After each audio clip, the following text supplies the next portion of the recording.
正如進化論者所講，萬物嘅開端始於大爆炸同宇宙進化，我哋就係喺呢一度開始。其中有趣嘅地方就係進化論嘅影響力無遠弗屆，科學家廣泛應用呢個理論，甚至應用到生物學以外嘅非生物範疇。佢哋將進化論應用於化學元素、星體以至銀河系，有人更話宇宙本身都喺度進化緊。大爆炸係咪就係銀河系、行星、行星同生命誕生嘅起源呢？大爆炸會唔會產生秩序？我認為點都唔會。爆炸只會造成混亂，即係話原本喺爆炸之前嘅一個整體，經過爆炸之後就會隨意分散。任何嘅爆炸都使到束縛喪失。據我所知，根本冇證據證明爆炸或者大爆炸理論最終係可以產生有結構嘅生物，譬如話人類或者任何嘅動物。進化式嘅思考方法被應用喺好多嘅科學領域裏邊。進化宇宙學提出宇宙大約喺150億至180億年前一個隨意嘅爆炸所產生。我從未見過一個例證說明爆炸可以提升層次。爆炸係破壞性嘅，爆炸會令物質自行退化，而唔係自行去形成。科學家都認為，所有已知嘅爆炸例證都會降低層次，破壞結構，徒添混亂。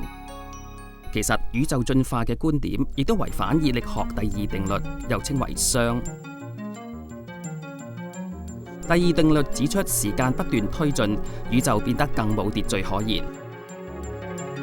隨住時間過去，所有系統會自己由有秩序變成冇秩序。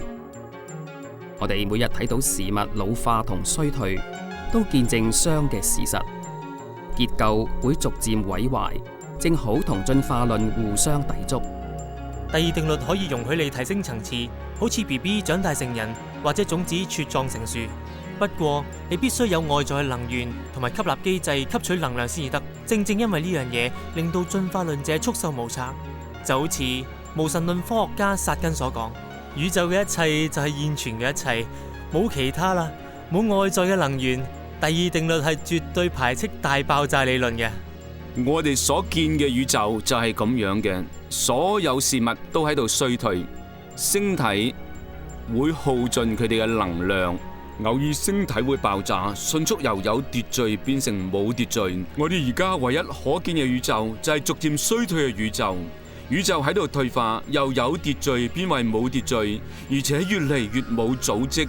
關於呢個問題，好多科學家從唔同嘅科學範疇中觀察，都同樣得出一般稱為熵嘅定律。宇宙就好似上咗發條，然後發條不斷鬆開，並且慢落嚟。呢個就係宇宙學家所講嘅宇宙最終嘅熱值。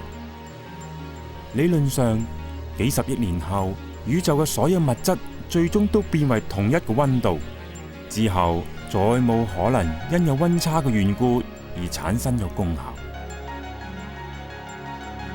宇宙必然喺過去某一特定時間被設計同埋被組織起嚟，呢一點無神論科學家亦都意識到。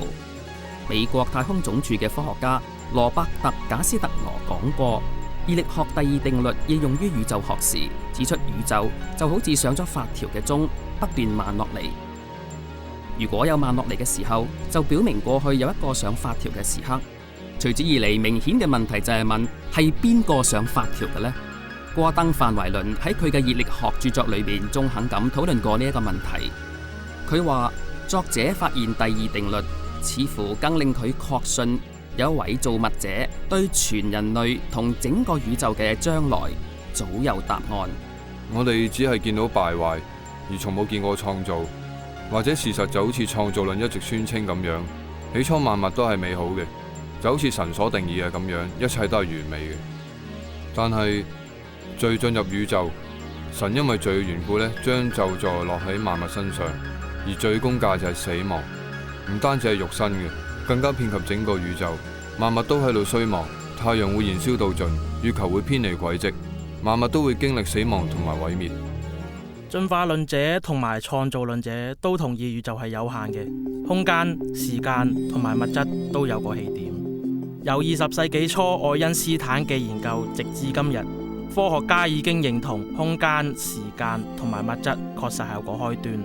20世紀嘅科學不得不承認聖經嘅觀點，因為專家認同宇宙學嘅重大發現係宇宙係有一個開端，佢哋稱之為奇點。整個大爆炸嘅理念就係起初空無一物，然後發生爆炸。而事實上宇宙係有限嘅，而且有個開始。但係呢個事實對進化論者嚟講係好尷尬，因為佢哋唔能夠解答一個問題，就係奇點之前究竟發生咗咩事呢？創造論一直預期宇宙係有限嘅。創世記第1章就寫話：起初神創造天地。聖經亦都指出時間係有個開端嘅。提摩太後書寫話：神救了我們，以聖召召我們，不是按我們的行為，乃是按他的旨意和恩典。這恩典是萬古之先，在基督耶穌裏賜給我們的。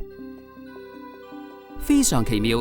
聖經仲解釋熵嘅觀念：你起初立了地的根基，天也是你手所造的。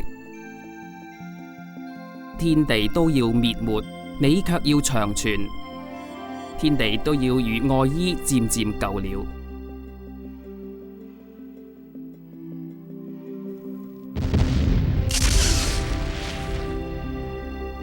如果宇宙唔係源自爆炸，唯一嘅另一個選擇就係來自創造者嘅創造。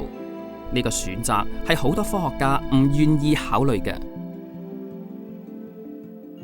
差唔多所有嘅科學家都想揾出一個物理嘅解釋，講明行星、銀河系同埋行星系嘅由來，由純粹物理學嘅方法，而唔涉及一個創造者。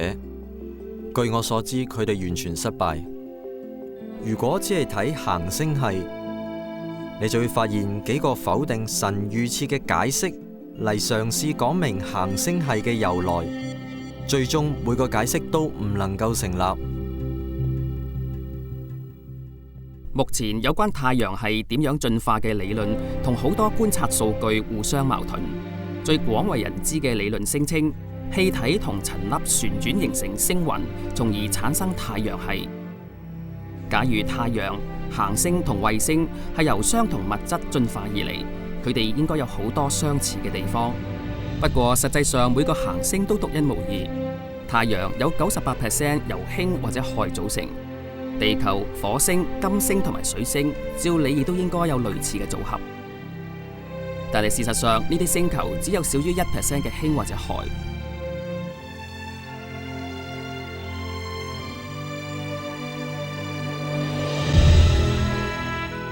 假如太陽系係進化而嚟，